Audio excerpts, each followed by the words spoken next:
Bonjour tout le monde. Bonjour tout le monde. Ah, j'ai un thème, là. J'ai un thème, là. J'avais un thème, en tout cas. Lynn, elle va mettre ça, là. J'ai un thème, là, quelque part, là. Ça va, ça sent bien. Le syndrome de l'étoile filante. Bon. Ah, comme ça, il faut toujours trouver des titres accrocheurs, hein? Fait que, mais j'étais bien contente ce matin. Je trouvais que la louange apportait exactement une composition, ça a le rapport avec le message que je vais apporter. Il y a beaucoup de paroles qu'on a chantées, qui sont vraiment parties de ce que je vais apporter aussi.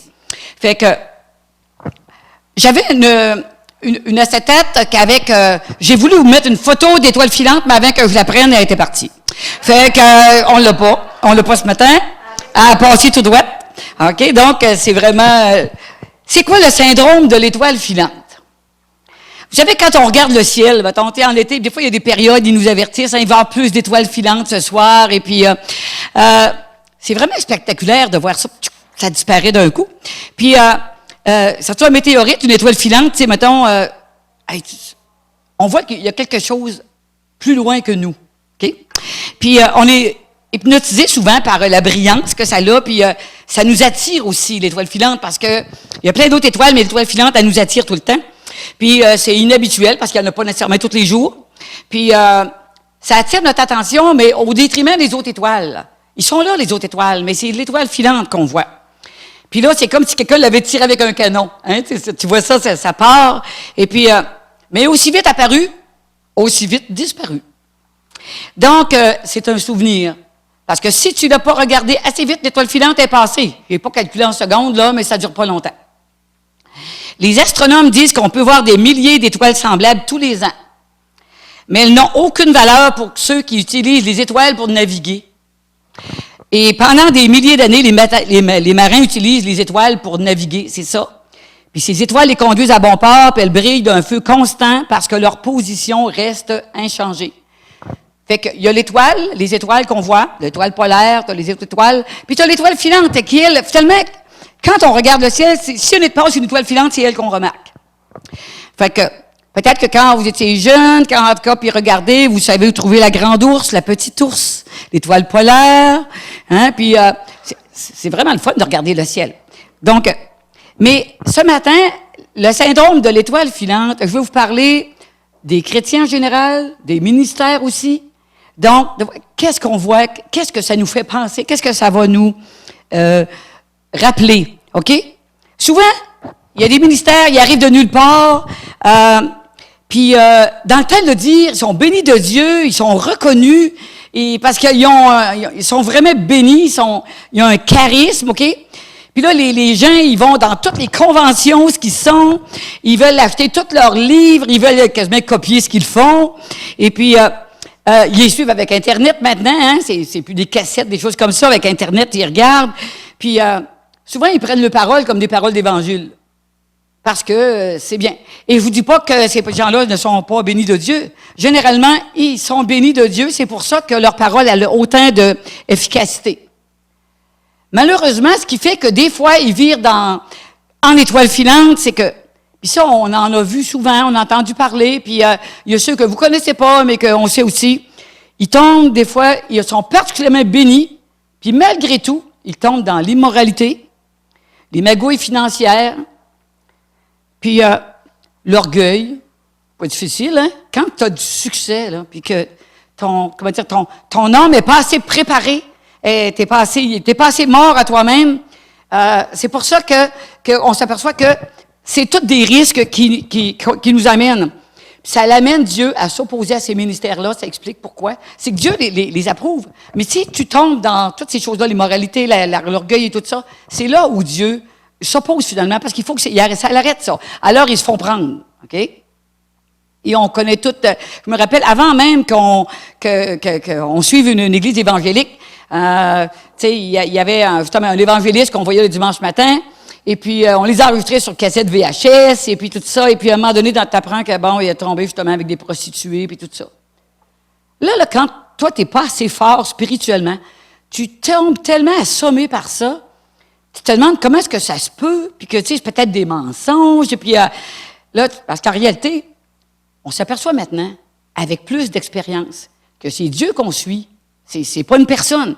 Fait que quand Dieu, et bénit une personne, on remercie le Seigneur, puis on y va avec ça. Mais finalement, si jamais la personne tombe, toi, tu tomberas pas, si tu es assez mature. Vous savez, il y a une chanson qu'on chantait, que je me rappelle dans les débuts, « Et si je suis seul à suivre Jésus, je le suivrai, je le suivrai. » Et dans ce temps-là, on était toute la famille au Seigneur.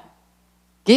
Et ça me semblait impossible qu'à un moment donné, tu te ramasses presque seul, peu importe où ce que tu es. Mais tu t'aperçois que si tu es attaché au Seigneur, finalement, c'est triste, mais ça ne change rien dans ta vie. Parce que c'est ça. Tu es attaché au Seigneur. Et quand il y a des situations comme ça qui sont près de vous, que ce soit des amis sincères, des gens qui sont au Seigneur depuis de nombreuses années, si vous les voyez chuter, que ça ne brise pas votre foi envers le Seigneur. Parce que les gens, ils sont humains, puis des fois, on va en parler un peu, mais ça va expliquer pourquoi certaines situations arrivent, mais qu'il faut se rappeler qu'on est attaché au Seigneur. Celui qu'on suit, c'est le Seigneur. C'est pas un pasteur, c'est pas un ministère, c'est le Seigneur. Alors, c'est de lui qu'on dépend.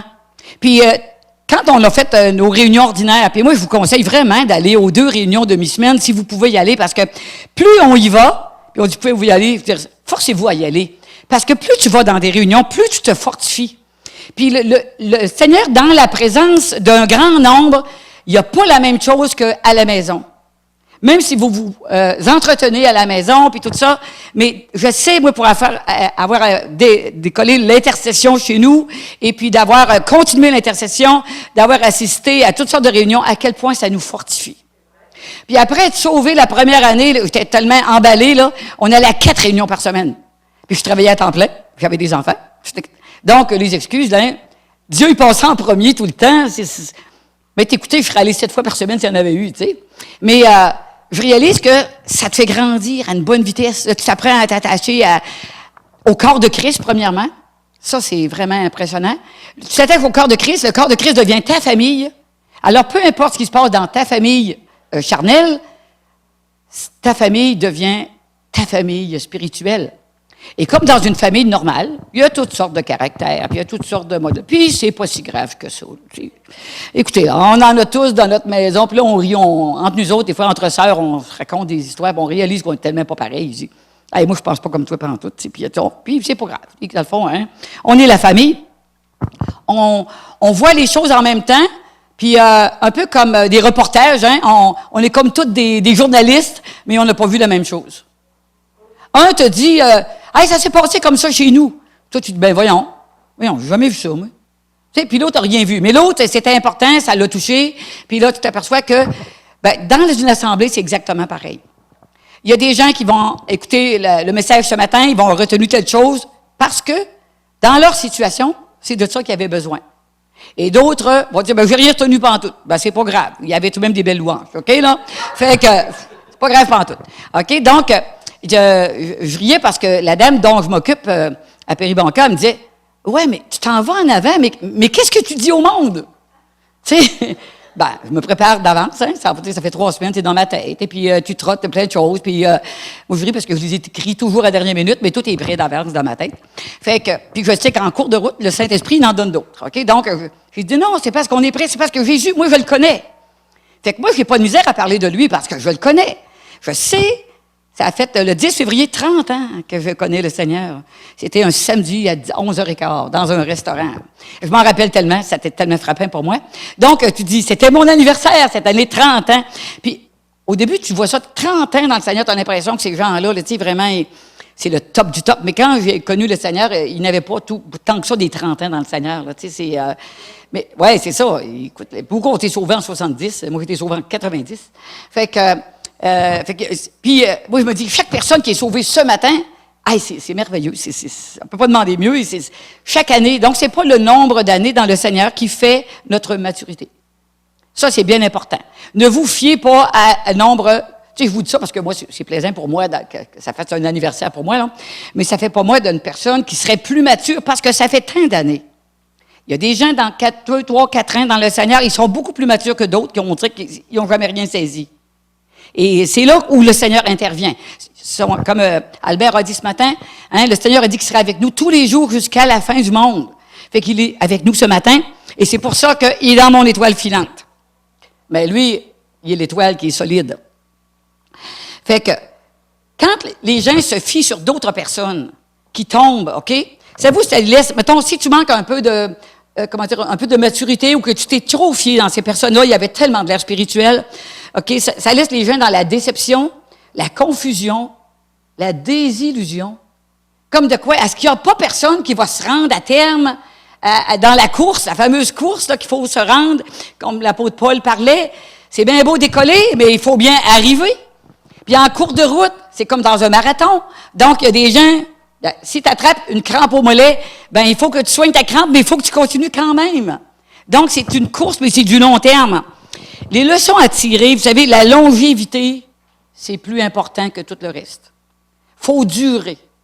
Puis il faut durer, puis il faut tenir bon. C'est pour ça que la chanson qui disait ce matin, « Je tiendrai bon hein? », ça me touchait beaucoup parce que je me disais, c'est exactement ça. Faut qu'on tienne bon malgré tout ce qu'on entend dire, tout ce qu'on voit un peu partout, c'est de dire, je vais tenir bon quoi qu'il se passe. Des fois, ça brasse alentour de nous, ça brasse, t'as entendu parler, telle assemblée, c'est passé, telle chose. On tient bon, OK? C'est pas parce que ça brasse, on est dans les derniers temps. Ça a toujours brassé, même dans les temps anciens, OK? C'est pas d'hier, là. Et que ce soit en Europe ou que ce soit aux États-Unis ou que partout. Donc, c'est retenir ce matin qu'il ne faut pas être une étoile filante, il faut tenir bon, OK? Puis, c'est pas comment qu'on commence, hein, qui est important, c'est comment qu'on finit. On veut finir au ciel. On veut finir, je comptais ça à mes petits gars en s'en venant en auto ce matin. J'étais, hey, savez-vous, là, tu sais, il y en a un qui va à l'église un peu moins souvent que l'autre, là. Fait que, parler du ciel et de Jésus et les anges et parler de ça en avant, c'était toute la nouveauté. Vous savez, les parents, les grands-parents, on a vraiment un rôle à jouer là-dedans. Donc, un petit peu tout le temps. Tu rajoutes une petite phrase ici, puis une petite phrase là. Donc, tu les enseignes un peu tout le temps. Moi, ils sont venus parce qu'ils sont en congé, là, puis ils voulaient dormir chez grand-maman, jouer avec ma tablette, et ils ont trouvé un jeu de dragon là, qui finit plus. Puis là, je les fais jouer, puis je tâte à travers ça, puis d'autres jeux. Mais à travers ça, grand-maman connaît Jésus, et grand-maman sème des petites semences un peu partout. Et c'est notre rôle. Vous savez, être évangéliste, ben c'est ça. C'est pas, faut pas toujours, tu sais, il y a l'histoire des fermiers chrétiens, puis c'est bon, c'est bien correct, puis il faut aller toucher des gens, des fois, qui viennent pas de nulle part, ou qui n'ont pas des gens dans leur dans leur famille qui sont pas chrétiens. Mais, pour les autres, là, profitons-en. C'est tellement plus facile, faut, que ce soit un neveu, une nièce, un petit voisin, n'importe quoi. Si c'est fort dans ton cœur, ça va vouloir sortir. Fait que c'est ça important. Le secret à nous autres, là, c'est vraiment se nourrir continuellement. Fait que, à quoi ça sert de prendre un bon départ si on finit pas la course? Puis vous savez qu'il y a des gens, là, on les a vus, ils ont été touchés par le Seigneur, ils pleurent, en tout cas, ils sont là, puis ils ont vraiment des démonstrations d'amour envers Dieu, en tout cas. Puis là, à un moment donné, ça baisse un peu, puis ça baisse un peu, puis là, finalement, ben c'était beaucoup d'émotions, puis ça n'a pas eu le temps de prendre racine. Puis ça, je trouve ça triste, pareil. La clé de la longévité, c'est la maîtrise de soi. Vous allez voir à quel point c'est important, la maîtrise de soi. C'est pas juste un fruit de l'esprit, c'est un fruit obligatoire. Ça dit que l'amour, parce que quand on connaît le Seigneur, le premier fruit qu'on a, c'est l'amour. Celui qui n'a pas connu l'amour n'a pas connu Dieu.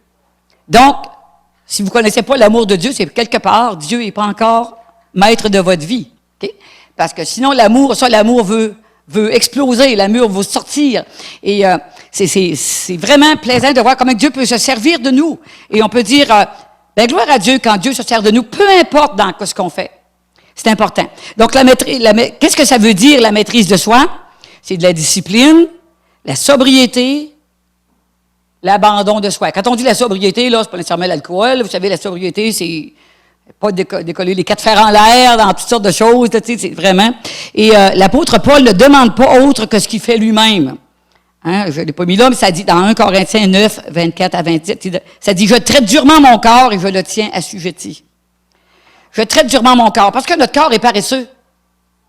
C'était drôle ce matin, parce que mes petits bonhommes n'étaient pas couchés à hier au soir, mais un matin, il y en a un qui était collé dans son oreiller. Fait que, tu sais, mais on est comme ça, comme adultes aussi.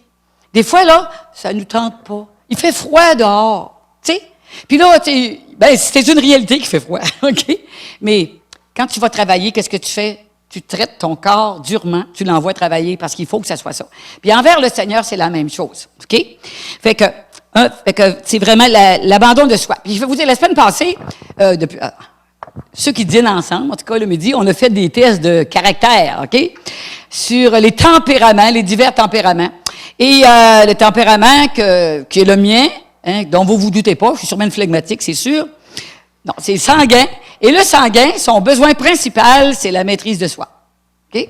Donc, j'ai eu une tentation, à un moment donné, tu sais, mon auto est moins neuve que l'année passée. Elle était déjà pas neuve.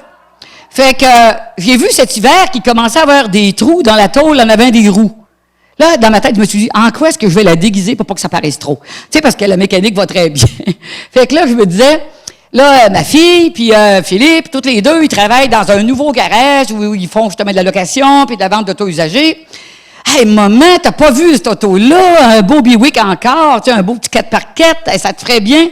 Eh oui, mais c'est pas dans mes moyens présentement. Et là, la tentation a commencé à me tenter, c'est le cas de le dire, là. Puis, je les voyais, je les regardais toutes passer, les autos. Puis là, t'es tenté, mais là, j'ai dit, à part ça, là. Oh, là, je me suis mis à voir toutes sortes d'autres choses bien frustrantes, là, des gens qui retirent de l'argent pour sans raison, là, tu sais. Puis que moi, j'attends encore les provisions du Seigneur, tu sais. Il m'en donne, mais il en manque encore un coup. Ça va être le temps de l'impôt, puis je suis sûr que je vais en avoir plein à donner. Fait que, et là, je me suis dit, là, Carmen, ce que tu vas faire, ben non, savez-vous que je fais d'habitude, là, ce que je faisais, quand c'est le temps, là, de pas changer d'auto, ben tu vas pas dans les garages. OK? Tu veux pas acheter des vêtements, tu vas pas dans les magasins. Écoute, on évite les tentations. Donc, la maîtrise de soi va par le bon sens aussi. Tu sais, toi, où c'est dangereux. Donc, la maîtrise de soi, c'est vraiment de contrôler, toi, ce que tu sais de toi. Mais plus tu es transformé par l'Esprit du Seigneur, plus tu l'obtiens, la maîtrise de soi. Et dans toutes les facettes de notre vie, peu importe quel caractère qu'on ait, parce que tous ces traits de caractère et de tempérament ont été donnés par le Seigneur. Donc, des fois, il faut se botter pour réussir à faire quelque chose. D'autres personnes, il faut qu'ils se restreignent. Mais de toute façon, ça, c'est la maîtrise de soi et le contrôle de soi et donner notre vie au Seigneur totalement, afin que lui puisse nous changer. Pendant un temps, j'ai vraiment essayé de me changer. Puis au début de ma vie chrétienne, je me rappelle, hein, je vous l'avais déjà compté, mais moi, je voulais rire rien qu'à y penser de ce que j'ai pensé, tu sais. Les gens avaient l'air sains. Tu sais, ils avaient tout l'air tranquilles. C'est ce que je voulais dire, hein, ils avaient tout l'air sains. Tu sais, tu vois les pères trappistes quelque part, ils ont tous priés quelque part, ou bien une gang de religieuses quelque part, ils ont tout l'air bien tranquilles et tout ça. Et je n'étais pas vraiment ça. Moi, dans les chansons, j'aimais ça grouiller, tu sais, puis... Fait que... Et là, à un moment donné, j'essayais d'être tranquille, moi aussi. Après 3 semaines, j'ai pensé que je n'étais pas mourir, là, ça n'avait pas de bon sens. Fait que là, et voilà, j'ai vécu l'acceptation de soi. Seigneur, si tu voulais pas que je fasse comme ça, tu avais sûrement qu'à pas me prendre. Ben, finalement, il était content, pareil, hein, il était content. Mais vous savez, on pense, des fois, on se fait une idée, qu'est-ce que ça devrait être. Mais les seigneurs, les gens qui nous entourent ont besoin de voir de la joie dans la vie chrétienne. Ils ont besoin de voir ça. Pour moi, c'est pas difficile. Il y a un pasteur à Saint-Georges-de-Beauce que je riais, juste à se voir, on part à rire. On ne s'est même pas parlé encore, là. La joie du Seigneur puis la mienne, quand on se rencontre, ça fait vraiment une bombe, et puis on rit rien qu'à se voir. Puis on sait que c'est l'amour du Seigneur, c'est la joie du Seigneur, et c'est là. Et d'autres personnes, et tu vois, comme j'ai expliqué une fois, je voulais aller à l'ancienne librairie chrétienne à Montréal, et ça avait une mauvaise adresse, et avant que ça change, là, maintenant. Puis à un moment donné, la personne qui me dit, non, c'est déménagé à tel endroit. C'est drôle, hein? Je lui dis, est-ce que tu es une chrétienne? Ben, elle était une. J'ai ressenti dans mon cœur le peu qu'elle m'a dit, je l'ai su. C'est vraiment merveilleux de voir ça. À quel point on peut aller dans un endroit que tu ne connais pas du tout, tu ne connais même pas la personne, mais l'Esprit de Dieu reconnaît l'autre Esprit de Dieu. C'est pour ça que je dis que plus ça va être en vous, plus ça va vouloir sortir. Fait que 1 Corinthiens 10, verset 1 et un peu plus, OK? Frères et sœurs chrétiens, je veux vous rappeler ce qui est arrivé à nos ancêtres. Il faut se servir de ce qui s'est passé dans le passé pour découvrir ça. On parle des Hébreux dans le désert, OK? Ils ont tous été protégés par le nuage. Ils ont tous traversé la mer Rouge. Ils ont tous été baptisés dans le nuage et dans la mer en étant unis à Moïse. Ils ont tous mangé la même nourriture spirituelle. Verset 4. Et ils ont bu la même boisson spirituelle. En effet, ils ont bu à un rocher spirituel qui les suivait, et ce rocher, c'était Christ. Pourtant, parmi eux, presque personne n'a plu à Dieu. C'est pourquoi ils sont morts dans le désert. Ces choses-là sont arrivées pour nous servir d'exemple. Alors, nous n'aurons pas envie de faire le mal comme nos ancêtres. Fait que, moi, je me rappelle des Hébreux, les Israélites. Et puis, quand tu es un nouveau chrétien, puis là, tu regardes tous les miracles qui s'est passé dans le désert. Et là, tu regardes, ils ont sorti miraculeusement avec toutes les plaies qu'il y a eu en Égypte. Après ça, ça gagne de millions-là, ils se suivent. C'est du monde, là, des millions de personnes. Et puis là, ils ont pu sortir avec tous les bijoux, tout l'argent, les Égyptiens, ils disent, partez, allez-vous-en, on ne veut plus vous voir. Et là, ils ont vécu toutes sortes, traverser la mer qui s'est ouverte. Il y a tellement de choses qui sont arrivées, la manne et tout le kit.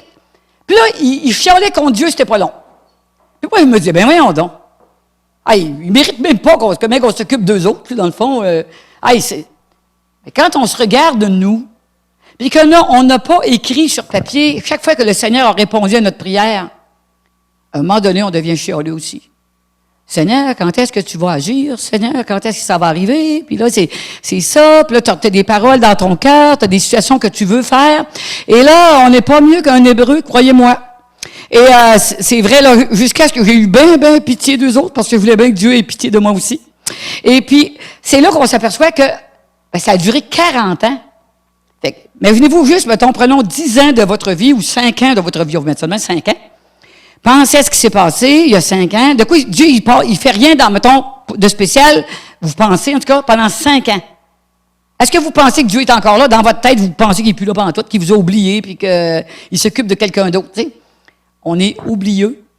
Il ne faut pas rester oublieux. Il faut se servir de ce qui s'est passé, que le Seigneur nous a mis. Parce que si vous regardez, comme surtout l'Ancien Testament, j'étais pour dire des affaires de fous, là, des péchés, de tous les modèles, il y en a terriblement.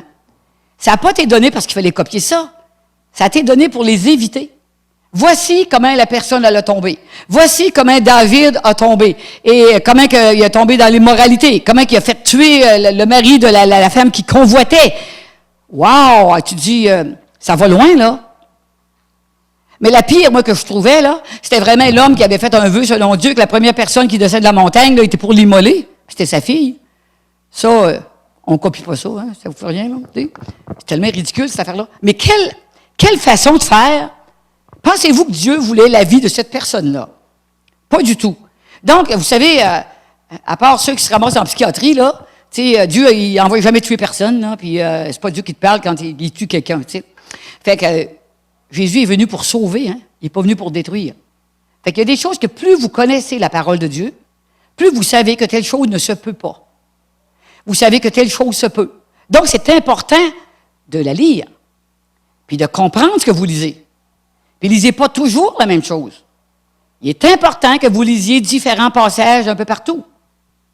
Peut-être qu'il y a des livres que vous n'avez jamais lus, mais ce que vous avez lu, retenez-le.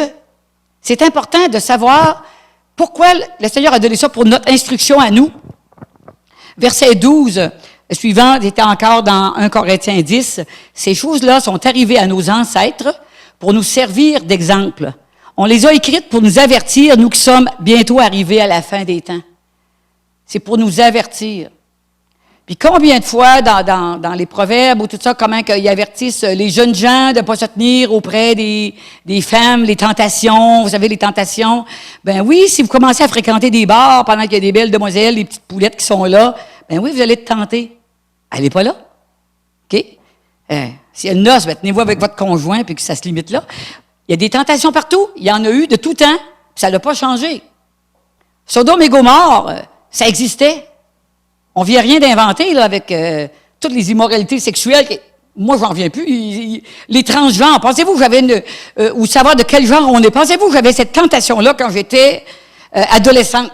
Je ne savais même pas que ça existait, ces affaires-là. Là, maintenant, ils compliquent la vie des jeunes en leur demandant quel genre ils sont.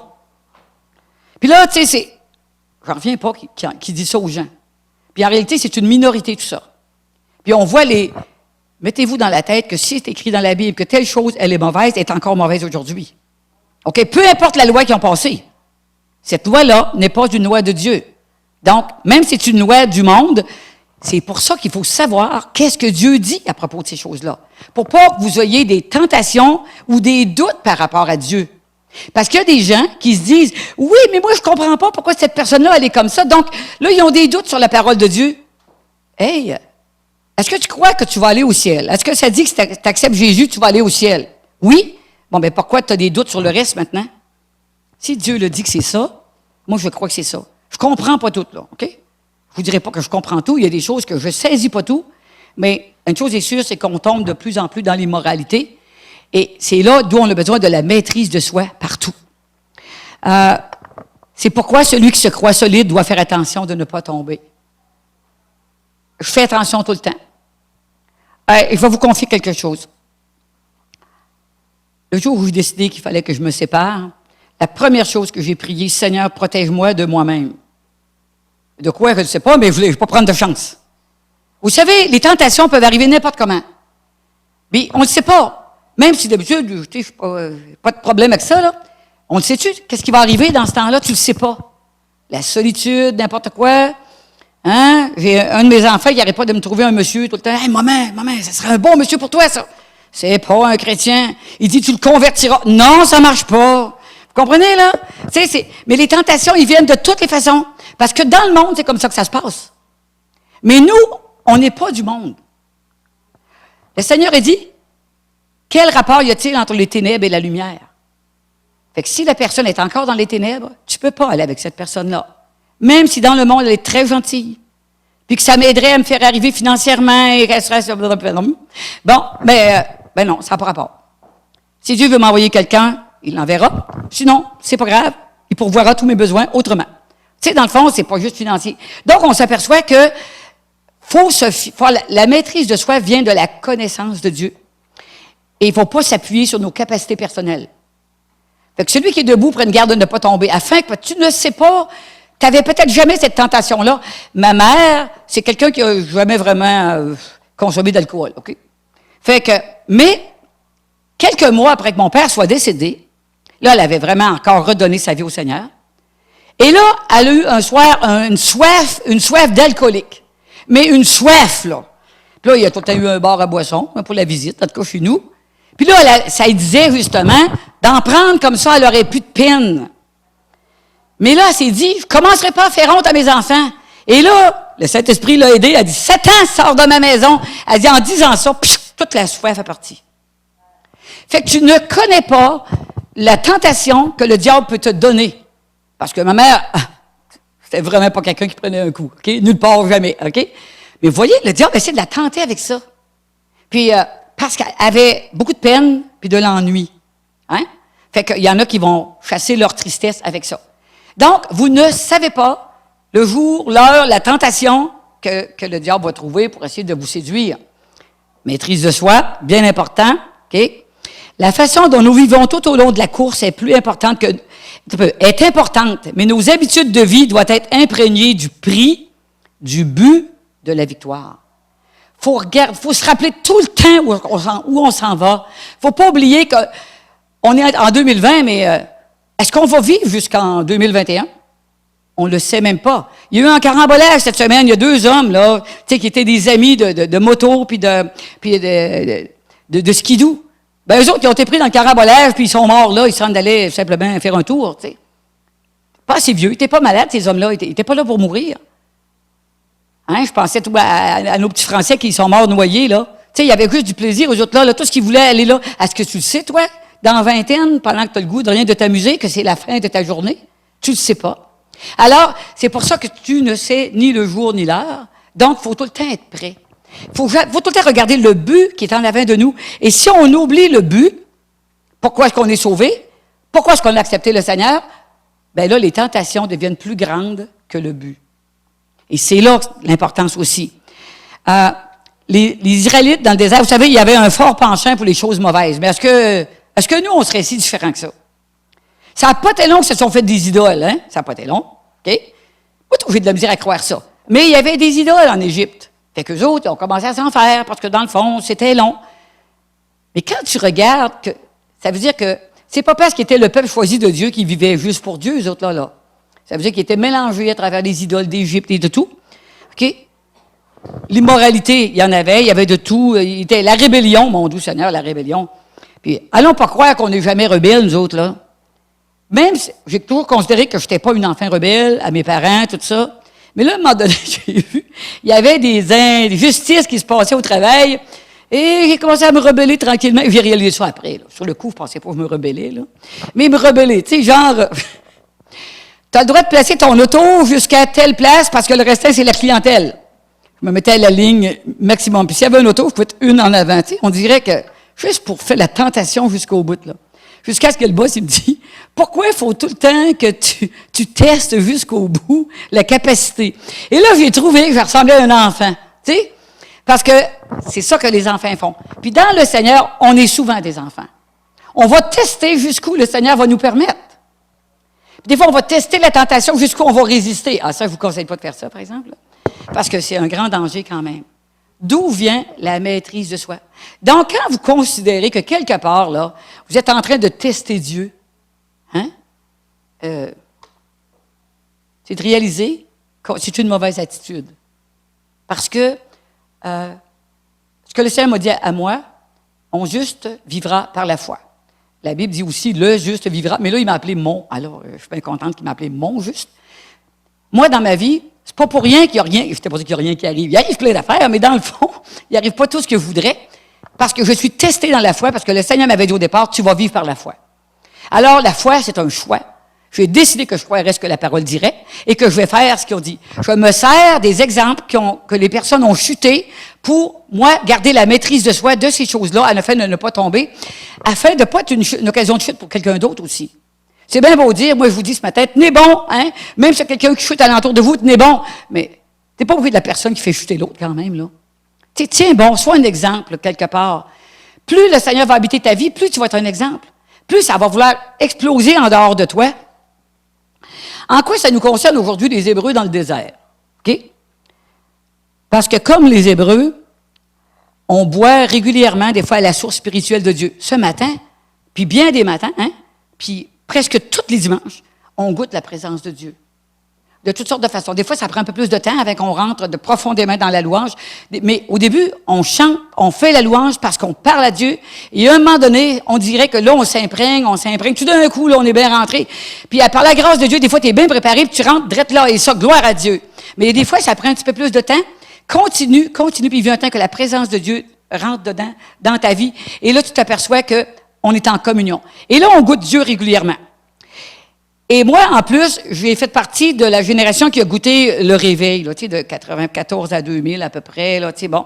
Et je suis allée dans des réunions, il y avait une présence de Dieu complètement merveilleuse. Et puis, j'ai goûté des choses de Dieu que je pensais pas possibles. Et c'est là que j'ai le plus goûté l'amour de Dieu.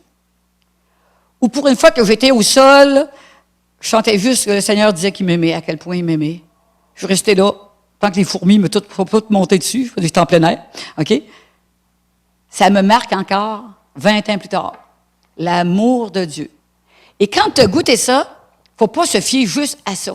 Faut que je continue, moi, à nourrir tout ça. Des fois, on a goûté des choses extraordinaires. Des réunions de prière où on est tellement en communion que, c'est pas tout. Hein? Demain, on continue. Puis demain, on a encore notre vie à affronter. Puis c'est toujours ça qui nous arrive. Fait que c'est pas qu'il se passait pas des choses merveilleuses dans ce temps-là. Il y a eu des couples restaurés, j'ai entendu des tas de témoignages, des gens, des vies sauvées, des transformations de tous les modèles. En tout cas, une chose est sûre, c'est que les gens sortaient de là avec le cœur en feu. Puis ça, c'était ça que ça prenait. Parce qu'il vient un temps que il y a rien de pire que rien vivre. Tu sais, t'es là, mais tu vis rien. Fait que moi, je mets toujours l'accent, en tout cas quand je parle à mes enfants ou les personnes, il faut que tu goûtes Dieu. Puis ça se goûte la présence de Dieu. Ça se goûte quand il te parle. Tu es à la maison, tu es en train, je sais pas, d'écouter un message, mettons, sur Internet, et un moment, tu entends Dieu te parler. Et c'est important que ça vous arrive. Sinon, suppliez Dieu tant que ça n'arrivera pas. Il faut que ça l'arrive. Il faut que ça l'arrive parce que c'est une relation qu'on a avec Dieu. On n'a pas juste... sinon, on va virer religieux. Puis c'est vraiment ça le danger sur lequel on risque que ça arrive. Parce que dans le fond, on s'aperçoit bien que les Israélites dans le désert, ils étaient religieux, beaucoup. Parce qu'ils faisaient ce qu'il fallait faire, mais il n'y avait pas une connaissance de leur Dieu vivant, là. Ils ont ouvert la mer, ils étaient bien contents, ils ont bu l'eau du rocher, le rocher les suivait, la nuée disait quand elle s'avançait, quand elle ne s'est pas avancée. Il y avait tout ça, comme des fois nous autres, dans notre vie. Mais là, il vient un temps que, bon, on prend un bout, bon, on s'habitue à ça même. On s'habitue même à la présence de Dieu. Les premières fois qu'on goûte la présence de Dieu, on porte par terre. Puis on essaie d'expliquer ça à quelqu'un, à quoi cette espèce de ouette qui nous entoure. Puis là, on a c'est dur expliquer la présence de Dieu. Hein? Puis là, à un moment donné, tu t'habitues. Puis ça ne te fait plus rien. Là, ça prend comme de plus en plus. Mais il faut que ça nous fasse toujours quelque chose. Dans le bon sens, là. Il faut qu'on en veuille tout le temps, tout le temps, tout le temps plus. Tu sais, la liberté d'aller dans la présence du Seigneur. Tu as le goût de faire ça. J'avais un patron qui me disait, oh, mais tu sais, la vie chrétienne, ça, c'est pour ceux qui ont mangé de la misère, là, tu sais, puis les malheureux de la vie. Hey, j'ai dit, c'est pas une béquille pour moi, c'est mon moteur. C'est mon moteur. Je peux pas vivre sans Jésus. Fait que le fait d'être au travail, d'être empêché, sous peine d'expulsion, de témoigner à quelqu'un, ou de prier pour quelqu'un, c'était souffrant, vous n'avez même pas d'idée. Là, je dis au Seigneur, sors-moi de là, tu sais. Puis il m'a resté là, en tout cas, très, très, très longtemps. Fait que, mais, j'aimerais ça que ça aille vite des fois, OK? Il me semble que mon idée est bonne. Mais après, je vais voir ce que ça a produit comme fruit dans ma vie. Vous savez, quand vous demandez quelque chose au Seigneur, de « Sors-moi de là », « Hey, je l'ai-tu fait celle-là? Sors-moi de là, j'ai postulé à 10 places différentes, ça n'a jamais marché. Sors-moi de là. Après, tu dis, si c'est arrivé, Dieu est en train de faire dans ma vie quelque chose de vraiment utile qui fait que tu meurs tellement à toi-même qu'il vient un temps, il y a des choses que ça ne te dérange même plus. Puis, dans le sens, puis même la bénédiction de Dieu, Dieu sert de toi, tu es juste content, mais tu sais que c'est pas toi. Et là, tu peux pas t'enfler la tête. Alors, il me dit, moi, je regardais, mettons, quelqu'un comme Billy Graham, OK, qui a fini par tenir bon jusqu'au bout, qui est en train de finir sa course, ou bien Renal Bonnke. Tu sais, ces personnes-là, bénies de Dieu, des grands ministères, ils tombent pas toutes. Il y en a quelques-uns qui tombent. C'est ceux-là qu'on voit. Les chrétiens ne tombent pas toutes non plus. C'est ceux-là qu'on voit. Là, on entend dire telle chose. Là, c'est tout triste, cette affaire-là. Mais, vous savez, on s'encourage les uns les autres, on se fortifie, puis surtout pas diluer notre foi, pas diluer notre relation avec Dieu, sous prétexte d'être amis du monde.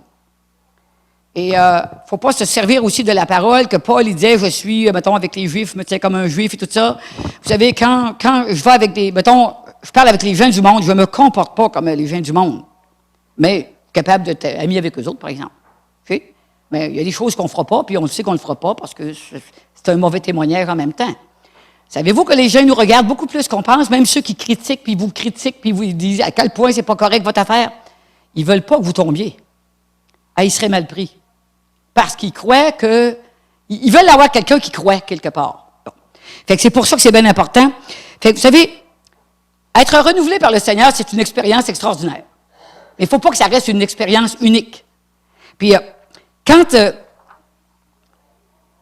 on goûte beaucoup les bénédictions, on voudrait que ça arrive de la même façon, mais ça n'arrive pas toujours de la même façon. C'est ça, l'histoire. Des fois, c'est doux, puis des fois, c'est plus fort. Puis, mais c'est la présence de Dieu quand même. Parce que Dieu n'est pas limité à une seule façon de faire. Parce que si on se limite à certaines façons de faire, on peut passer à côté de ce que Dieu a vraiment prévu pour nous. Ça, là, le plan de Dieu pour nous, puis on dirait que dernièrement, autant Alain que Mario, la semaine passée, puis je me dis, hey, on se tient tous dans notre idée, faut tenir bon, on s'en va vers le plan, gardez la parole de Dieu, encouragez-vous jusqu'au bout. J'avais l'impression que le Saint-Esprit, il nous conduit tous de la même façon. Et pour dire, tenez ferme, ancrez-vous dans la parole, tenez ferme. Et vraiment, c'est vraiment ça. On veut pas être l'étoile filante. L'étoile que tout le monde regarde parce qu'elle est belle. Elle est belle, mais elle n'a pas duré. Puis tu as ceux qui sont moins belles, plus petites, mais qui durent. Puis ils vont toujours durer. En tout cas, du temps de notre vie à nous autres, en tout cas, parce que des fois, ils sont morts des milliers d'années plus tard, mais on va le savoir, pas nous autres, en tout cas. Fait que, mais c'est pour dire que dans notre vie, c'est très important. Fait que, puis Dieu fait rien à moitié. On a besoin de ne pas souffrir de sécheresse spirituelle. Si vous avez l'impression que c'est sec à l'intérieur, puis qu'il ne se passe rien, suppliez Dieu. Venez à un tas de réunions. Vous allez voir, écoute, j'ai vécu ça, là, un 6 mois de temps où le Seigneur ne te parle pas du tout, là. Ou que tu sens que la présence de Dieu est bien forte dans la réunion, mais que toi, tu ne sens rien du tout, là. Hey, c'est souffrant d'aplomb. Et croyez-moi, la fois où le Seigneur m'a parlé pour que je donne une parole prophétique, je l'ai dit. Parce que là, je ne voulais plus passer à côté. Je l'avais entendu. Là, je l'avais entendu. Fait qu'après ça, je me suis dit, non, retiens pas ce que le Seigneur donne. Ce matin, quand j'ai dit ça, là, j'ai vraiment vu le barrage céder. Puis il y avait de l'eau, il y avait de l'eau, là. C'est vraiment un barrage qui cède, là. Puis il y avait vraiment de l'eau et c'était tellement extraordinaire ce que ça rapportait. Puis là, je me disais, je suis sûr que ça touche plusieurs personnes ici. Des gens qui retiennent par crainte, toutes sortes de craintes quelconques, d'être gênés, de toutes sortes de raisons, si je vais là, puis si je fais ça, puis mes petits-enfants ils disaient, mais grand-maman, ça veut dire que toi, là, Jésus, tu veux en parler tout le temps, donc tu parles à même à du monde que tu connais pas le nom. Il dit, ben oui, c'est ça. Même du monde que je connais pas le nom. Mais je parle un peu avec eux autres, et puis à un moment donné, je finis par connaître leurs besoins, puis là, il va peut-être qu'on vient là-dessus. Mais moi, je trouve ça drôle, ces petites questions-là. Tu sais, quand Jésus disait qu'il aimait les enfants, là, ils ont des questions qui nous rattachent au sol, puis qui disent, justement, est-ce qu'on doit parler à des gens qu'on ne connaît pas? Ben oui, parce que tu es placé à côté, c'est ce que je te dise. Et plus dans ta vie, il va y avoir le feu dans ta vie, plus tu vas déborder. Puis c'est pour ça que endurez pas la sécheresse spirituelle. Il y a quelque part qu'on s'est négligé quand on vit la sécheresse spirituelle. Ou Dieu est en train de te former pour quelque chose, fait que ça ne durera pas des années. Si ça dure des années, criez à Dieu, suppliez-le, rampez, faites ce que vous voulez, mais il faut absolument qu'il se passe quelque chose. Parce que on en a besoin, puis Dieu ne fait rien à moitié. Des fois, vous savez, faut que ça peut jaillir partout. Dieu, il ne fait rien à moitié, c'est ça. Il veut toujours nous satisfaire pleinement, parce que dans Matthieu 14, 20, voici ce que ça dit. Vous savez, au sujet de, mettons, la multiplication des pains, tous mangèrent et furent rassasiés, et on emporta 12 paniers pleins de morceaux qui restaient. Les gens ne voulaient pas juste manger, il y en a resté par-dessus. Des fois, nous autres, on voudrait un petit peu, mais Dieu veut donner plus. Ça, là, je l'ai médité longtemps pendant que je l'ai écrit, celle-là, parce que je me disais, vous savez, quand tu atteins quelque chose, j'ai pas la mentalité du petit pain, là. Tu sais, les Québécois, on est nés pour un petit pain. Non, je pense pas de même. Je viens d'une famille moyenne, là, c'est bon, moyenne, qui ont des sous, puis bon. Mais c'est pas des riches, là, mais c'est pas des pauvres. Bon. Fait que, mais je crois pas qu'on est né pour un petit pain. Mais dans le Seigneur, je suis surtout pas né pour un petit pain. Moi, je suis extrêmement gourmande dans le Seigneur, OK? Moi, je veux tout. Tout le temps. Je veux tout, puis je veux pas changer. Priez pas pour moi là-dessus, là, vous allez voir que je veux pas te délivrer. Fait que, c'est vraiment important. Soyez gourmands. Quand, mettons, quelqu'un, puis il fait un appel, venez donc là. Pourquoi vous priez, vous privez? Pourquoi se priver? Dieu veut donner. Nous autres, on veut avoir. Bon, ben, coudonc. Fait qu'un bout, c'était ça au début. Tu sais, j'avançais tout le temps. Je me dis, hey, là, le monde va dire, elle avance bien tout le temps, hein? Ben oui, mais j'étais gourmande, tu sais, j'en voulais, moi, de ça. Je voulais tout. Mais j'ai reçu aussi. J'ai reçu des affaires que des fois, d'autres n'ont jamais reçues après tant d'années non plus. Parce que j'ai soif de Dieu. J'ai tellement soif de sa présence. Il y a tellement de choses qu'il n'a pas fini. Et quand, dans l'Assemblée, à un moment donné, on regarde les dons spirituels. Et je voyais qu'il y avait beaucoup de dons dans l'Assemblée. Puis j'en avais déjà quelques-uns, tu sais. Puis là, il y avait le don de guérison. Puis là, je disais au Seigneur, bien, il me semble que cette personne-là m'a l'air, parce que ça pourrait être même quelqu'un d'assez humble quand même, pour pas qu'ils en perdent leur salut parce qu'ils ont des dons forts. Fait que là, je me disais, cette personne-là, elle verrait très bien, tu sais, avec ce don-là. Elle voulait, pourvu que l'Assemblée les ait toutes, tu sais, dans le fond, tu sais comment ça je croyais ça. Et là, le Seigneur me répond, pourquoi pas toi? Ben, il dit, ben, moi, j'en ai déjà plusieurs, donc on pourrait les donner aux autres. Ben, OK, d'abord, si tu veux, je suis d'accord. Là, je suis d'accord d'aplomb, hein. Non, mais aujourd'hui, là, je suis vraiment full d'accord. Parce que ça fait partie de toutes... pourquoi est-ce qu'on ne les voudrait pas toutes? Pourquoi on ne veut pas tous les dons? Dieu ne veut pas donner juste un demi-don à toi, puis un demi-don à l'autre. Dieu veut donner ses dons. C'est des dons, il a dit. Pourquoi on n'aspire pas à tous les dons? Ça dit aspirer. Donc, il faut avoir soif. Soyons une balayeuse Dyson V11, le dernier modèle. OK, là? Fait que... Je t'ajoute parce que va vous dire que moi, j'ai rien qu'une balayeuse qui ne tire pas, fait que je les connais toutes. Fait que, mais c'est comme ça dans la vie qu'on doit être. Aspirer, puis prendre le modèle le plus aspirateur possible, OK? Puis te dire, c'est ça que je veux. Moi, c'est ça que je veux. On va aspirer. Puis on va aspirer puissamment. Parce que, dans le fond, on ne veut pas des étoiles filantes. Plus tu es rempli, je t'ai pas dit pas de poussière, est-ce que là, mais plus tu es rempli de tout ce que Dieu veut te donner à l'intérieur, plus tu vas tenir bon. Plus tu vas avoir la foi. C'est vraiment comme ça. C'est dans tout temps. Et Dieu prévoit toujours au-delà de notre foi. Hey, wow! Parce que ça dit que Dieu donne infiniment au-delà de ce qu'on peut penser et espérer. Puis moi, j'en espère des fois, mais des fois, je trouve, des fois, peut-être que c'est trop gros pour moi, peut-être que je vais me contenter de moins. Puis là, je me dis, pourquoi je me contenterais de moins? Alors, je me surprends, avant de m'endormir ou me lever le matin, à rêver de ce que Dieu pourrait faire avec moi. OK? Ben, tu regardes des personnes avec des milliers et des milliers, des centaines de milliers de personnes dans des conventions. Là, je ris parce que dans ma tête, ça me semble impossible pour moi. Mais si Dieu voulait faire ça avec moi, là, je suis d'accord. Moi, je suis d'accord. En réalité, mais je vais vous dire, là, quand tu prépares une prédication, qu'il y ait 10 personnes devant toi ou qu'il y en ait 100 000, c'est quoi la différence? Il n'y en a pas. Puis même si il y a 3 personnes, c'est pareil. OK? C'est vraiment pareil. Alors, le fait qu'il y ait beaucoup de monde qui t'entende, ça ne change rien dans ta préparation, ça ne change rien dans ta provision que Dieu a prévue pour les gens, puis il y en a pour tout le monde. Alors, plus il y a du monde, pourquoi limiter Dieu? Si tu fais des louanges juste dans ton groupe, c'est merveilleux.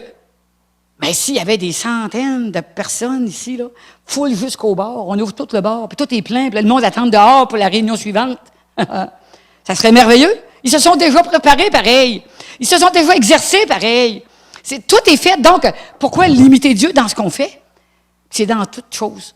Puis des fois, dans notre tête, là, étant donné qu'on ne vient pas, nous autres, de des immenses assemblées, hein? Tu sais, quand on dit, à Montréal, bon, 2-3 000 personnes, puis on trouve que c'est une grosse assemblée. Mais aux États-Unis, quand tu dis des dizaines de mille, tu vois en Australie, des superbes églises, tout en vitre, c'est extraordinaire, tu sais. Fait que, faut vraiment qu'il y ait un réveil au Québec. Puis là, il faut que ça vienne de nous. On ne veut pas des étoiles filantes, on veut des étoiles qui vont marquer les gens. On veut ceux qui vont conduire les gens pour ceux qui s'enlignent sur les étoiles pour naviguer. On comprend-tu la différence, comment que c'est? Regardez comment que ça peut être comme dangereux à un moment donné. Dieu, selon le docteur Dobson, vous savez, bon, il fait de famille, il fait plein de revues chrétiennes. On vit dans un temps où les pasteurs et les autres ministères s'essoufflent à un rythme comme jamais auparavant. Selon un sondage, 80% des pasteurs et 85% de leurs épouses sont découragés ou dépressifs. C'est un gros chiffre. 40% des pasteurs et 40% des épouses souffrent de lassitude, d'horaires de fous et d'attentes irréalistes. Les chrétiens ont souvent des attentes irréalistes envers les pasteurs. Tous les pasteurs savent qu'ils sont humains. Mais quelque part, tu as quelqu'un qui veut te prouver que tu es humain. Là. Il veut te le prouver. Mais le pasteur, tu n'as pas envie de dire qu'il sait déjà. OK? Fait que des attentes, des fois, qui ne se tiennent pas de bout, là. Tu sais, la perfection, hein, on ne la sait pas. Fait que 1500 pasteurs, ça c'était aux États-Unis, démissionnent par mois à cause de la fatigue morale, de la lassitude spirituelle, des chicanes avec les membres de l'Assemblée. Et qu'on perd du temps. Et qu'on perd du temps. On perd tellement de temps. Dieu forme des gens, il les attire, les gens y vont. Puis là, à un moment donné, on se fait, je ne dirais pas, tirer dessus. Parce que, vous comprenez? Je le sais c'est quoi le pastorat. Je le sais à quel point c'est dur. Puis savez-vous qu'à toutes les fois que je prépare un message, la journée d'avant, je suis tellement angoissé, là. Puis pourtant, tout le monde l'affaire est prête, là. C'est pas à cause de ça. L'angoisse me tombe dessus sans raison. Puis, ça ne m'empêchera pas de préparer mes messages quand même. Mais je le sais que c'est vrai. Les dirigeants, peu importe le ministère, vivent des choses que vous ne pouvez même pas imaginer. Des pressions qui arrivent sur eux sans raison, juste parce qu'ils sont des leaders. OK? Fait qu'il ne faut pas dire, ben moi, je ne veux pas être un leader parce que moi, je ne voudrais pas vivre ça. Je suis désolé, mais si c'est ton appel, il faut que tu le fasses.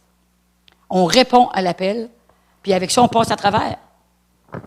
Moi, hier, j'aurais dû voir pendant que j'écrivais mon texte, j'en ai mangé des caramels.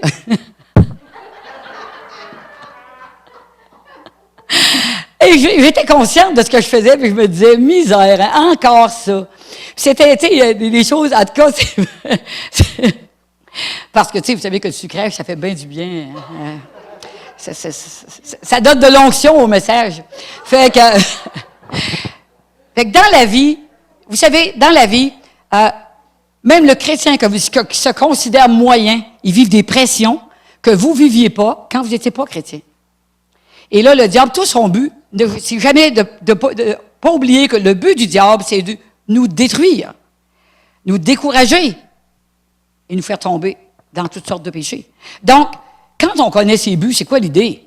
Mettons que tu as quelqu'un qui travaille à côté de toi, puis tu sais que tout ce qu'il veut, c'est de prendre ta place puis t'accuser de n'importe quoi. Est-ce que tu vas aller y confier tes affaires? Tu lui confieras rien. Bon, mais quand tu connais, tu ignores pas, la Bible dit les desseins de Dieu, du diable. Franchement, faisons comme si on le savait, au moins. On les sait, les trucs. Quand Bon, je savais qu'on arrive dans la région. Au début, on était à Robertval 2 ans. Puis là, il n'y avait pas beaucoup de monde, en tout cas, peu importe. Et là, je retourne chez moi, mais là, dans mon cœur, ce que je ressens, c'est ton style ne passera pas ici. Tu ne seras pas accepté. Le monde n'aimeront pas ton genre. Puis je l'ai cru. Ça avait l'air vrai, en plus. Mais Dieu, dans sa grande bonté, il s'est servi d'une non-chrétienne qui m'a dit, ben voyons, Carmen, ça se peut pas. Mais moi, ça avait l'air vrai. Je vous assure que ça avait l'air vrai.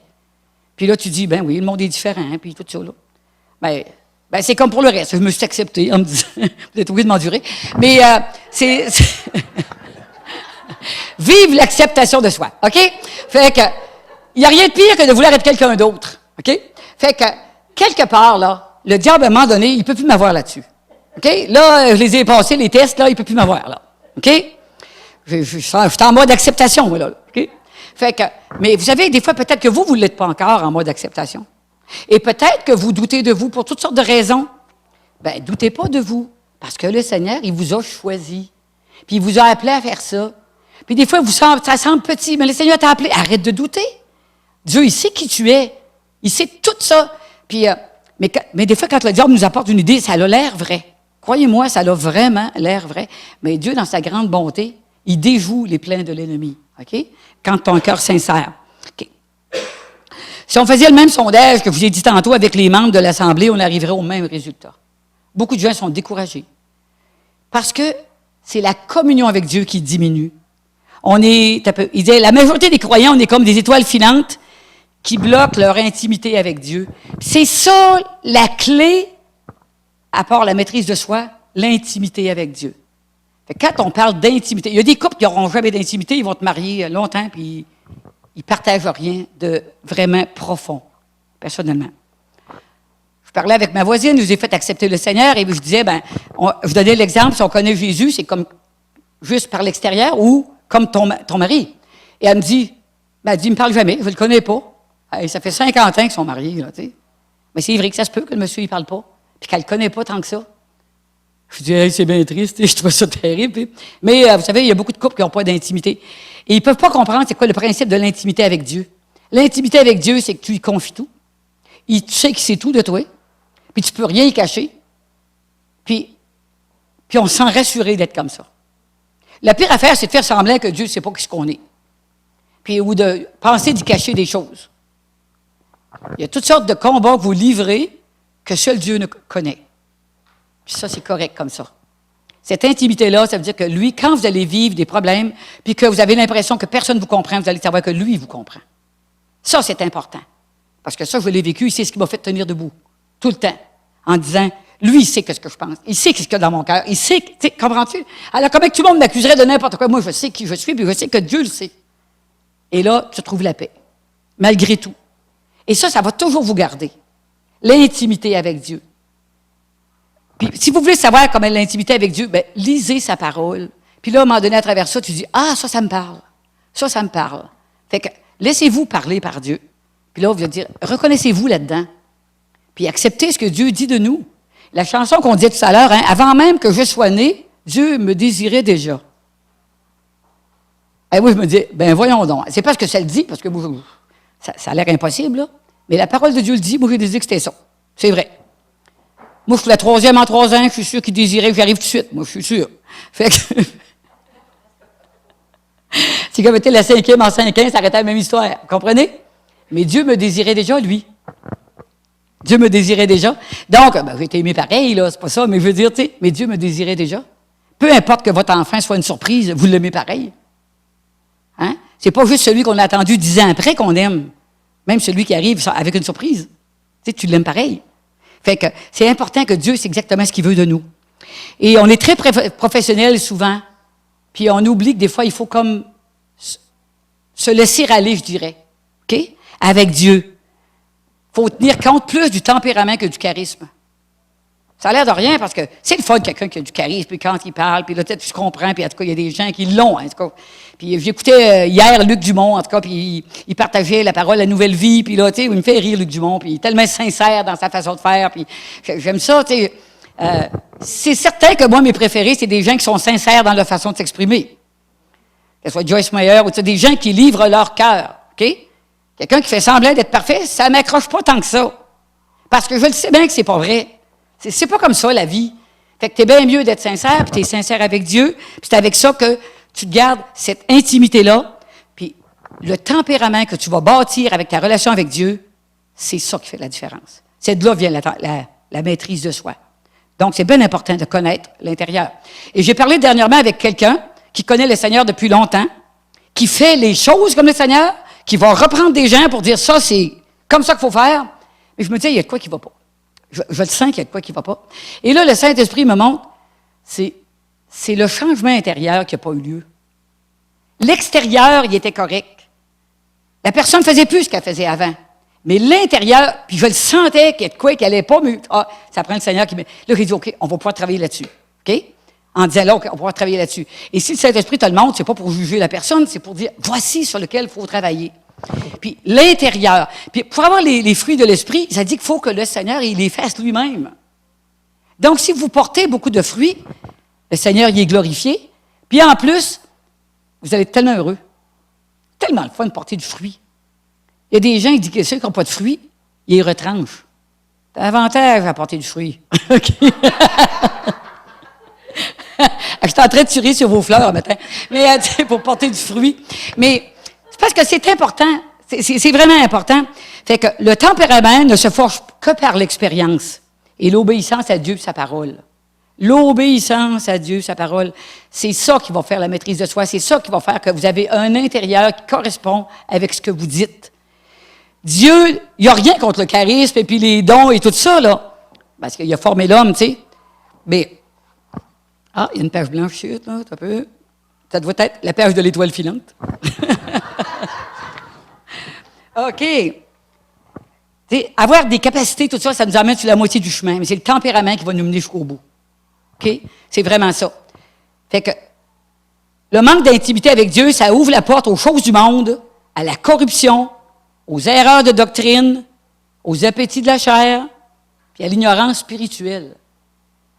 Si tu n'as pas une vie intime, tu ne sais pas vraiment qui est Dieu, de quelle façon pense Dieu, c'est comme ça que tu en viens à trouver le monde plus intéressant. OK?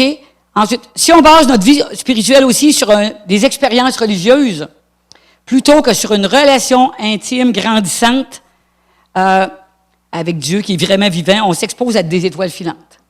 Parce qu'il va venir un temps que tu vas te tanner. Vous savez, moi, je suis allé à la messe pendant longtemps.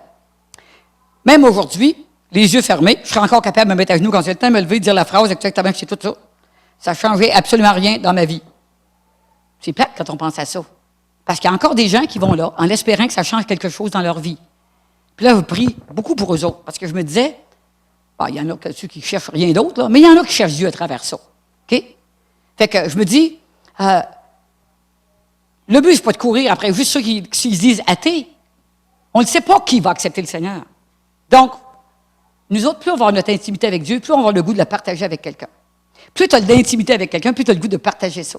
Tu dis, hey, Dieu, c'est plus que ça. Jésus, c'est ça. Moi, là, je vous l'ai dit, au début, dans mon assemblée, personne ne m'avait dit qu'on pouvait avoir des guérisons émotionnelles. Personne ne m'a dit ça. Fait que moi, j'avançais pour des problèmes au bureau, mes collègues, il y avait beaucoup de jalousie là-dedans, en tout cas, vous savez, n'importe quoi au travail, en tout cas. Et là, je t'en avais, puis je pleurais, oui, vous avez dû voir ça, là. Ça m'en prenait des Kleenex dans mon coin. Puis, en tout cas, fait que, là, je ne savais même pas ce que Dieu faisait. C'est après que j'ai tout découvert ce que Dieu faisait. Puis, j'ai découvert que moi, j'ai eu des grâces de Dieu que plusieurs n'ont jamais eues, mais parce que Dieu me préparait à emmener les autres dans ce chemin-là aussi plus tard. Parce que je le sais maintenant ce que Dieu peut faire. Je le sais. Puis quand, à un moment donné, j'avais 27 ans, j'ai vécu une dépression, puis là, ça disait que toute chose, qu'on court au bien de ceux qui aiment Dieu. Je me dis, hey, là, tu me feras pas croire, parce que c'est tellement souffrant, que il y a quelque chose de bon là-dedans. Ce qu'il y a là de bon, c'est que tu comprends les autres après ça. Ah, tu as une compréhension, puis tu as de la compassion. Si tu n'as jamais souffert, tu n'as pas de compassion. Puis il y a des gens qui n'ont pas de compassion parce qu'ils n'ont jamais eu mal nulle part. Hein? Quelqu'un qui a quand même nul mal, nulle part, je vous assure qu'il endure pas bien la menteuse à côté d'eux autres. Puis des fois, comme dirait ma sœur, il y a un certain âge où on attrape le tamalou, puis là, tamalou, OK? Fait que t'as attrapé le tamalou, et là, on rit. Parce que là, on rit entre nous, en disant, bon, j'ai mal un petit peu ici, mais on veut dire qu'on s'en occupe même plus, là, tellement qu'il y a un petit tamalou un peu partout. Fait que, mais la personne qui n'a jamais souffert, elle ne comprend pas. Fait que les souffrances que vous avez vécues, Dieu s'en sert pour bénir d'autres personnes, pour aller les chercher profondément. Vous savez, je sais c'est quoi la solitude, je sais c'est quoi pas avoir de l'argent. Je n'ai pas grandi dans l'argent vraiment. Toujours attendre, dans le temps, ce que je disais, dans le temps, le crédit n'était pas vraiment ouvert. On apprenait, c'est une bien bonne affaire, à attendre avant d'acheter. Et puis, il y a beaucoup de choses, mais ils me servent encore aujourd'hui. Ça me permet d'avoir la maîtrise de soi. Le fait d'avoir vécu ça. Si vous donnez tout ce que vos enfants veulent avoir, vous ne les aidez pas. Ils n'apprendront pas la maîtrise de soi. Puis là, dans le temps, je me rappelle, mon mari faisait des affaires aux enfants. C'était vraiment traite, là. Tu sais, vous savez, les petits puddings, là, que tu mets une cerise rouge dessus. Puis là, la cerise est là, mais tu n'as pas le droit de la manger. Ben, on va vous dire quand est-ce la manger. Il avait le droit de manger le pudding, mais pas de cerise tout de suite. Il faisait souffrir. Puis là, il faisait sembler de les attraper. Mais ça a l'air de rien. Il y a des choses dans la vie qu'il faut savoir attendre. Et c'est encore plus désirable. L'importance, c'est là qu'on acquiert une maturité spirituelle. Apprendre à attendre. Ah, moi, il va devenir mature un bout. Vous allez voir, il va y avoir des beaux gros fruits. Parce que j'attends souvent et longtemps. Puis là, je me deviens comme habitué à ça. C'est que tu veux que je fasse. On va continuer de notre mieux, puis on continue. OK? C'est ça la vie. Fait que, quant à vivre chrétiennement, vous savez, c'est ça ma façon de voir, j'espère que c'est la vôtre. J'ai toujours désiré que ma vie compte dans le royaume de Dieu, dès le départ, que ça compte être chrétien, OK? Fait que, qu'il y ait des gens sauvés, des gens influencés positivement, des gens que j'ai encouragés, des guérisons puis des miracles. Je veux tout ça, moi. Il n'y a pas à dire moins que ça, c'est plate. Pourquoi se contenter de moins que ça? Moi, je ne veux pas être une étoile filante, OK? Dieu cherche des personnes qui vont se tirer à la brèche pour d'autres. Dans l'intercession, c'est ce qu'on fait. Mais dans votre prière personnelle aussi, c'est ce qu'on fait. On se tient à la brèche pour les autres personnes qui t'entourent. OK? Prier pour entendre Dieu me parler, c'est ça la vraie vie spirituelle. Tu parles à Dieu, quand on dit prier sans cesse, bon, 5 minutes ici, tu parles à Dieu, tu ramasses ton linge, tu parles à Dieu, une brassée de lavage, tu penses à quelqu'un, tu pries pour lui. Et c'est ça. Ça veut dire que ton cœur est tourné sans cesse vers Dieu. Et tout le temps. Et il vient un temps que tu vois un besoin, tu as tout le temps envie de prier pour cette personne-là. Ça vient. C'est une habitude, vous savez. C'est une question de maturité, je dirais maîtrise de soi, mais dans le bon sens. Tu sais, mettons, se diriger toujours notre esprit vers Dieu. Ma foi m'amène souvent à attendre le temps de Dieu, à résister aux tentations puis à espérer. Point de suspension. Toujours. Tout le temps penser que ça va être mieux. Ça va venir qu'arriver. Mais je suis certaine que ça va venir qu'arriver. C'est ça l'histoire, c'est parce qu'on ne sait pas le temps de Dieu. Il y a des livres qui s'appellent Le temps de Dieu, là, puis c'est tous des gens qui ont entendu. Il ne faut pas se casser. Fait qu'en conclusion, vous savez, j'ai fait une conclusion comme les Africains, ça veut dire 3 ou 4 conclusions. Okay? Fait que. C'est vrai, je vous le dis. C'est vrai, je les écoute, moi, puis c'est tous pareils. OK, là? Mais là, j'ai même pas pensé à Albert quand j'ai dit ça, en plus. Je pensais à un autre prédicateur que j'ai écouté il n'y a pas longtemps. Fait que là, j'arrive à la conclusion. Ah! OK? Notre vie chrétienne, elle nécessite, pour qu'elle dure, ça nécessite une personnalité selon Dieu. OK? Il faut connaître Dieu, vouloir être comme Dieu. Pour la développer, il faut vivre dans la foi caractérisée par la sainteté puis l'intimité. La sainteté, là, vous n'aurez pas une auréole avec des ailes dans le dos, là.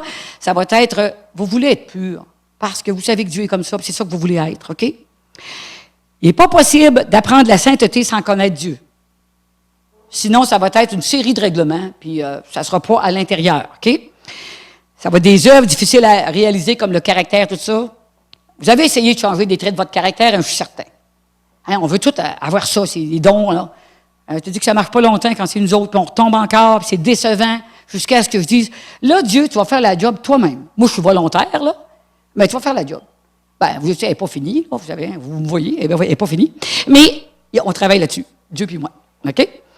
Ensuite, La personnalité selon Dieu, ça ne vient pas du jour au lendemain non plus. Ça ne vient pas par l'imposition des mains non plus. Je ne peux pas vous la donner. Il n'y a pas de formule instantanée pour ça. On n'a pas le choix. C'est du long terme, puis du long terme. Mais avec beaucoup de bonne volonté. Si vous avez une bonne volonté, que Dieu travaille dans votre vie, vous allez voir, Dieu va le faire. Puis, le caractère de Dieu dans notre vie, ça se développe chaque jour. Par toutes les situations qui se passent partout. Quelqu'un qui vous coupe sur la route, n'importe quoi. Quelqu'un qui traîne en avant, puis que de ce temps-ci, il y a du calcium sur la route, puis que toi, tu n'as presque plus de la vitre, puis que là, il n'arrête pas d'être beurré, puis tu n'arrêtes pas de rencontrer des veines. Vous allez voir que ça aussi, c'est bon pour le caractère. OK? C'est dans toutes les choses qu'on vit. C'est vrai que c'est dans toutes les choses qu'on vit. Ou tu deviens toujours frustré, ou tu apprends à ne pas te frustrer, puis la vie t'invite moins souvent, puis espérant qu'on se rende jusqu'au bout. Fait que ça nécessite, vous savez, de l'investissement personnel, de la patience, de la foi, de la discipline, puis de la maîtrise de soi. C'est vraiment une chose dont on a besoin. Fait que notre intimité, elle va nous emmener vraiment comme Dieu veut qu'on soit. C'est vraiment ça que Dieu qui veut. C'est la meilleure protection contre le syndrome de l'étoile filante. C'est la meilleure protection. Fait que j'aurais simplement quelques questions qu'on pourrait se poser. Où est-ce qu'en est notre relation avec Dieu aujourd'hui? Puis quand je les écrivais, je réfléchissais moi-même pour répondre. Où est-ce que j'en suis ma relation avec Dieu? Où est-ce que je voudrais qu'elle se rende? OK? Est-ce qu'on est fatigué, désillusionné par Dieu, déçu par Dieu? Hein? Qu'on a perdu de vue le but à atteindre? Peut-être. Qu'à un moment donné, on fait les choses, mais qu'on a perdu pourquoi on le fait. Ou parce que notre intimité avec Dieu, elle s'est effritée, comme dans un couple, vous savez, qui ne se parle plus. Dans un mariage où des fois les gens n'ont pas investi dans leur mariage, il y a un temps que tu dis « Je te connais plus, je te reconnais plus ». Puis dans le fond, tu dis « J'ai toujours été là, je te l'ai dit, mais tu ne m'écoutais pas. » Fait que, des fois, Dieu nous parle, on n'écoute pas. Puis on perd cette intimité-là. Mais vous savez, il y a une bonne nouvelle, en tout cas, on peut se reprendre aujourd'hui. Aujourd'hui, c'est le jour du salut. Ça m'a fait penser exactement à cette phrase-là. Si le jour du salut, ils disent pour les gens qui vont être sauvés, puis pour ceux qui entendent sa voix, aujourd'hui, on peut décider qu'on se reprend en main, on va investir dans notre vie afin de se rendre à la destination. La destination, c'est quoi? La présence de Dieu pour l'éternité. Fini l'étoile filante pour nous, OK? Vous ne serez pas des étoiles filantes, vous ne l'êtes pas parce que vous êtes toutes là ce matin, mais on n'en sera pas non plus. Puis ça dit, gardez votre cœur, faites attention. Vous entendez des choses négatives, faites attention à ça. Ils disent qu'on ne peut pas jeter une poubelle dans un salon, puis même si on la ramasse, qu'il ne reste pas de poussière. Faites attention à ce qui rentre dans vos oreilles.